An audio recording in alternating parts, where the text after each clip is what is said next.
us. Kailangan nating mapalahanan bilang King's Church. What are your concerns? What are your weaknesses? Give them all to Jesus. He died for them. Bakit pa nyo dinadala, no? Tulad ng paborito kong sinasariwang kwento, may isa pong nagdadrive ng pick-up. May dadaanan po siyang lalaki na may buhat-buhat na mabigat ng kung ano.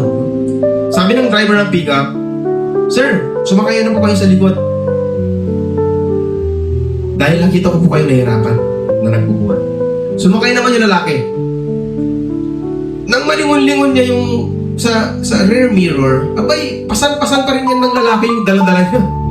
Na nakasakay sa pick-up. So pakay nga siya pero dala pa rin. Kaya nga, pinasakay para bitawan.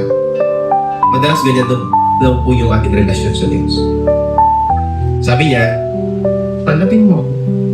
Come to me, all of you who are sad and heavy laden, I'll give you rest." Pero ang iba'y ayaw mag-rest. Kasi ayaw magtiwala sa Diyos. Gusto nila, sila lagi ang nagkukontrol ng buhay nila. Sila lagi ang nagpapantara ng lahat. Wala tuloy silang katahimikan. Bakit hindi mo ibigay sa Diyos? Lord, ito po ang weakness ko. Ito po ang concern ko. Ito po ang mga alalahanin. Yan ang prayer mo. Pero kinabukasan, parang sinasabi mo kay Lord, "Lord, akin na ulit yung alalahanin ko na yan."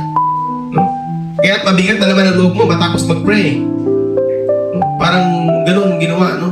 Pinasakay ka na para maibsan yung bigat na dala mo, hindi mo pa rin binababa yung bigat na dala mo na nakasakay ka. Parang ganun din kay Jesus, kay sa Lord. Minsan ganun. Ganun. Kaya dapat po natin ibigay sa Diyos. Kaya niyo bang sabihin na, "Lord, I really give all these things to you. Even my life, even my death, my health, my sickness, my wealth, my poverty. I'll give them all to you." Total,